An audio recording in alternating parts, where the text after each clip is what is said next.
So మీ expectation ఏంటి దీనికి వచ్చిన మినిమం ఆస్కర్లు అలాంటివి ఏమన్నా? బాహుబలి సినిమా తెలుసా అండి మీకు? తెలుసు, చూసాను. బాహుబలి నథింగ్ సార్, జాతిరత్నాల ముందర కంపేర్ చేస్తే. అది వీడు అన్నాడు, నేను అనలేదు. వాడు క్లోజప్ వేయండి అంతే. దాంట్లో అబ్బాయి మన ఎవరు విలన్, దాంట్లో మన బల్లల దేవ చాలా బాగా. మన జాతిరత్నం గురించి మాట్లాడుతుంది, అదే రేంజ్ ఇప్పుడు కొత్తగా డెడికేషన్ ఉంది. సో క్రిటిక్స్ ఎలా చూస్తారు? చాలా క్రిటికల్ గా చూస్తారు సార్, చాలా క్రిటికల్ గా చూస్తారు.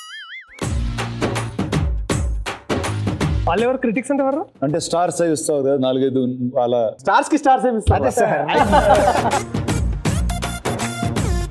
అదే అనుకున్నా నేను కూడా. సూర్యుడికి లైట్ ఇస్తారా?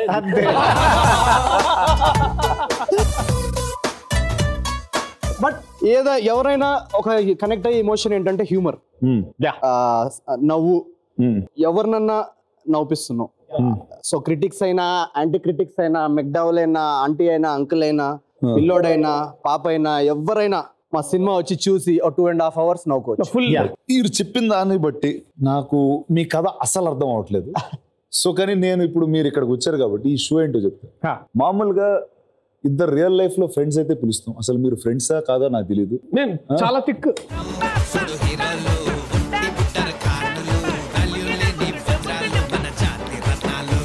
Guys, I love this smile. ఇది మన ఆహా మూమెంట్.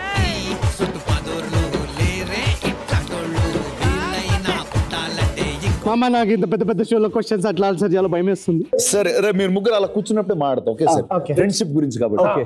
ఇందులో ఒక యారీ మీటర్ ఉంటుంది. యారీ మీటర్ మీ ఇద్దరితో అంటే నీ గురించి తనకి ఎలా ఎంత తెలుసు, ఈ రత్నం గురించి నీ రత్నానికి ఎంత తెలుసు, అండ్ వాళ్ళిద్దరు కరెక్ట్ గా చెప్తున్నారా తెలియదు నాకు, ఎందుకంటే నాకు తెలియదు కాబట్టి అది నువ్వు ఒకసారి జడ్జ్ చేసి వాళ్ళకు స్కోరింగ్ ఇద్దాం. సో అది ఒక ఫస్ట్ సెగ్మెంట్. సో దాని త్రూ మీ సినిమా గురించి మాట్లాడుకోవచ్చు, మీ రత్నాల గురించి మాట్లాడుకోవచ్చు, నా షో కూడా జరిగినట్టు. This is the most popular segment. It's called the Yaari meter. And ఇప్పుడు మీ యారీ టెస్ట్ చేయడం జరుగుతుంది. So can I have the Yaari meters on screen please?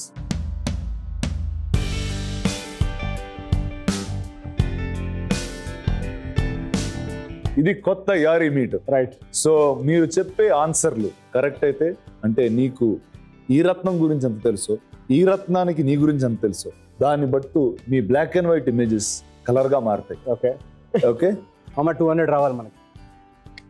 So Naveen ఒక ఎమోజీ పర్సనా జిఫ్ పర్సనా? జిఫ్. నువ్వనుకుంటావు? ఎమోజీ. ఎమోజీ. నవీన్ అవసరం లేకపోతే పెద్దగా యానిమేట్ చేయడు, అంటే ఎమోట్ చేయడు. సో అది చాలా సింపుల్ గా ఎమోజీ అంటే తీసి పక్క పడేసినట్టు ఉంటుంది కదా, ఫర్ ద రికార్డ్ ఒకటి పడి ఉంటుంది కాబట్టి doesn't spend so much energy in our conversations with us. Sir నీ ఆన్సర్ ఏదో చూపి. Dialogue stickers. Dialogue stickers GIF కి ఎమోజీకి మధ్యలో.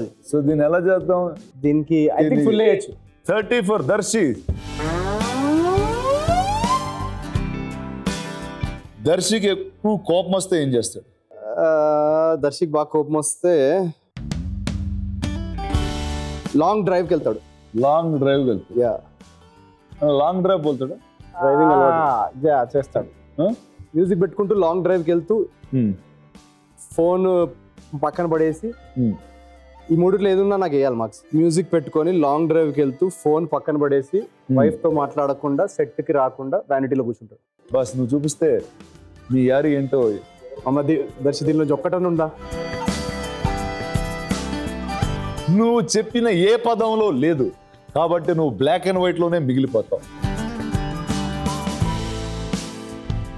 అమ్మ నేను to be frank Darshi, Naveen ఎంతమందితో రిలేషన్షిప్ లో ఉన్నాడు?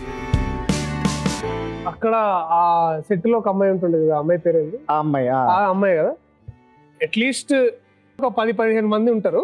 బట్ ఆన్సర్ మాత్రం నన్ను అని ఉంటుంది నాకు తెలిసి. ఆన్సర్ మాత్రం నన్ను ఉంటుందా? 16,000 అన్న. అంటే ఇంకొకటి ఇంకా పెండింగ్ లో ఉంది, తను ఇంకా మెసేజ్ చెక్ చేసుకోలేదు. అంటే ఇప్పుడు ఆ వాట్సాప్ ఎస్ అంటే ఎస్ అంటే అది 5 అవుద్ది, నన్ను బ్లాక్ చేస్తే 4. Okay Naveen, Darshi favourite star ఎవరు? నా గురించి నేను ఎందుకులే కానీ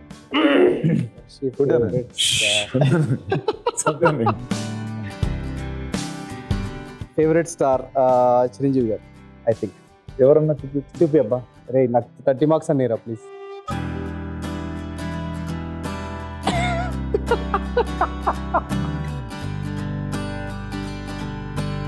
యాక్చువల్లీ క్వశ్చన్ కూడా అదే అడిగినట్టు